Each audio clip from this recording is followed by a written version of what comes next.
So I shall be talking on role of AR and VR in the management of spine. In the interest of time, I'll skip the initial slides because I know the Silverts know about what AR and VR is. So since you are at Indian Spinal Injury Center, first I'd like to acclimatize to you what exactly is spinal cord injury, and then what the future holds for the spinal cord injured using AR and VR, and what we at ISIC are doing in the initial stages. Okay, spinal cord injury is a devastating condition which has been recognized since antiquity about an ailment which cannot be treated. This is one of the representative images of a patient who develops sores after spinal cord injuries when you are not able to sense or move your hands and legs. It was initially described as an ailment not to be treated, and this was the view which prevailed since early 20th century. In the First World War, 90% of the patients died within 1 year and only 1% survived for more than 20 years. However, during the Second World War, there were two laureates, Dr. Sir Ludwig Guttmann and Dr. Donald Munro, who revolutionized SCI management during the Second World War. However, life after a spinal cord injury can be happy, meaningful and worth living. This statement is still far cry for many people living with SCI in many parts of the world. There is a substantial gap between the possible and the actually available to the people living with this devastating condition, and India has been very slow in responding to the revolutions of SCI management. The maximum work which has been done in India for the management of SCI has been last 20 years, and that has been much late than what it has been going on all throughout the globe. However, there is a lot to be done. There are promises to keep and miles to go before we sleep and miles to go before we sleep. With this, I start my presentation on augmented reality and virtual reality in management of spinal ailments. When we talk about VR and AR in spinal cord injury or spinal ailments, these are the various aspects in which the AR and VR can be used. It could be teaching spinal pathologies, surgical learning, patient learning pathologies, patient rehabilitation, caregiver learning and research. When we talk about teaching spine and spinal pathologies, Dean of ISIC, Dr. Sharma gave a wonderful presentation yesterday and he showed all the videos. I am pretty sure there are a lot of MBBS and even specialists here, and we remember studying anatomy in our first year using Chorasi or whatever book we used. And in that, it was just images that we used to learn all these pathologies or anatomy. Whereas with the demonstrations that we have been having at ISIC, virtual reality can really help you getting into the spine, getting into the heart, and exactly see how the various nerve roots are placed, how the arteries and nerves and veins are placed. Flow of blood, Dr. Sharma showed an amazing video yesterday showing the flow of blood in heart, and same can be used for learning and teaching the students in the spine. When we talk about surgical learning, a lot has been done and is being done for use of AR and VR in surgical learning. The thing is that when you learn on the saw bones or when you learn on the cadavers, the main issue is there is no blood. So while you do the real surgery, what happens is you cut and you see all the blood around. So AR and VR can help you in help a young surgeon getting trained in all these pathologies and how a surgery is to be performed. Furthermore, whenever we place a screw in the spine, it has a very limited area from which the screw can go, and that is called the pedicle of the screw. AR and VR can help when this screw goes a little centimeter medially, laterally, above or below. It can damage the nerves and can lead to permanent paralysis in the patient. So these are some of the teaching tools which can help a person, a young surgeon, learn how to place the screws using AR, VR, and along with it haptics. When you talk about the burr, I'm pretty sure there are neurosurgeon colleagues who are sitting here. The teaching of burr to a young surgeon is a difficult task because when you burr out the bone from the back, there is spinal cord lying below it. So if you burn it really fast, the spinal cord can get damaged. So using haptic and AR, VR, this is an amazing technology which can help the young surgeons learn and avoid the nerve roots and the bleeders. In today's world, doctor is no longer a god. It is imperative that the patients know that what exactly pathologies are present. The doctor has to be humble, the doctor has to be easily approachable. So a patient who comes to you wants to know what exactly you are about to do to him. So teaching a naive person about the spine who has never heard what spine is in his life is difficult. But AR, VR helps in making the patient aware what spine is, what we are about to do, what pathologies exist, what fracture exists, where the screw will be placed. So this is something which can be taught to the patient before performing any procedure so that there are no consequences in the future.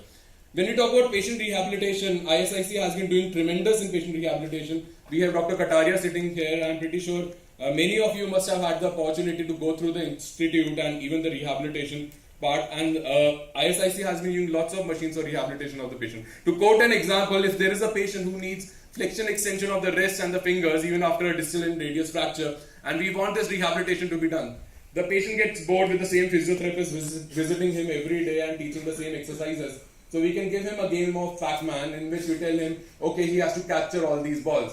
Capturing the balls helps in the rehabilitation of the fingers and also the wrist. So this is just a single example which needs to be incorporated in a number of things and help in rehabilitation and making this process non-monotonous.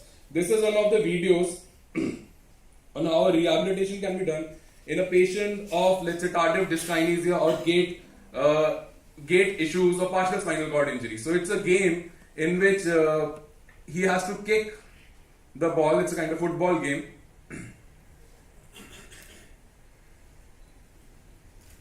I would request the voice to be increased, please.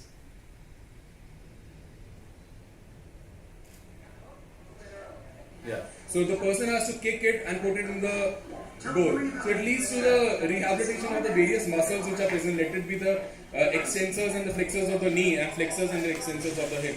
So a patient of, let's say, osteoarthritis knee who needs unicural and quadricep exercises, that could be an initial way of rehabilitating a patient.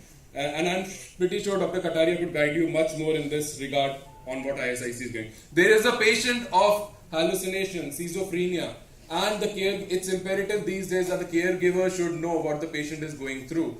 AR and VR can prove an amazing thing for teaching the caregivers what exactly is going through. If you make the relatives wear or the caregiver wear AR and VR gadgets, and he can see that a patient with schizophrenia is seeing 4 individuals in front of him, there is an empathy that develops. There is a care that comes from the heart for treating these patients. So caregiver learning is an important aspect of this AR/VR training.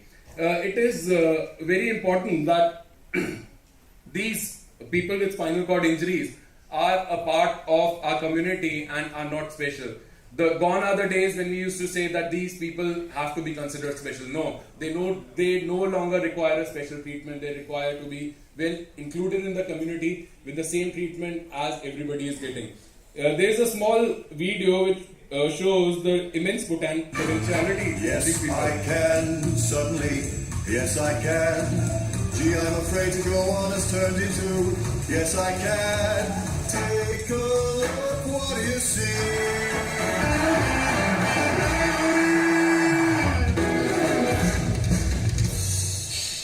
Yes, these guys are superhumans, and we need to work for the better community inclusion of these individuals using the latest technology. I started my presentation with a slide of spinal cord injury which mentioned about Sir Ludwig Goodman and Donald Munro and how they revolutionized the SCI care around the globe.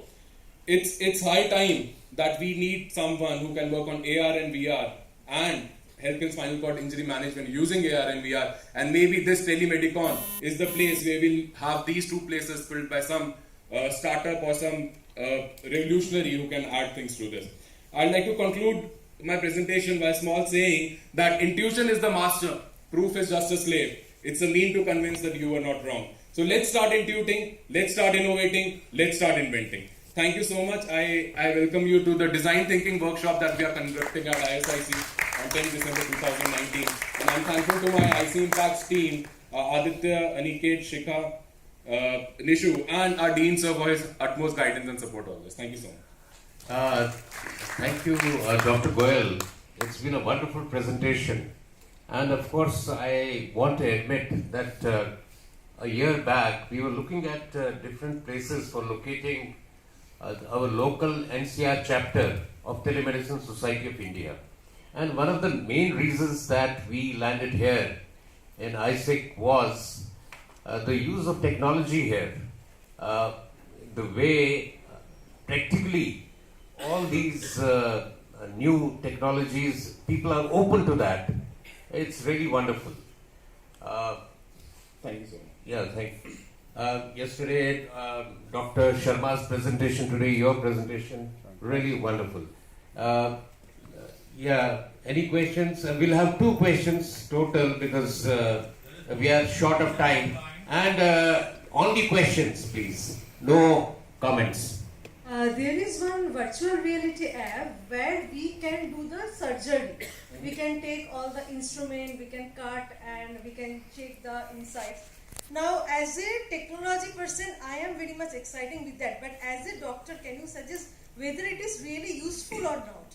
See, the app that you are mentioning, I mentioned that it's very important that there has to be the real world experience. When you cut the body in reality, it is not like you cut it and you see the spine. You cut it and you see the blood, you see the muscles, you have to cut it, you have to retract it, you have to put the pressure. And here comes the most important thing which Dr. Sharma also mentioned, the use of haptics. It's important that you need to feel it and also see it. So basically you need to see that all the factors which are hiding the things you want to see, and then you have to feel it and then do the surgery. So for learning, for the initial learning that might be okay. But yeah, for real learning, we need something virtual reality that if I have to fix a radius fracture, I need to see, okay, I have this extensor cover radialis brevis going on my top, and here we have the radius, and here I will like to put the plate. That will make it more interesting and easier to learn during this. Thank you. Any other question? One more question. I hope everybody, is fully convinced by your presentation. No more questions. Thank you very much, Dr. Goyal. Thank you, Dr. Goyal. Next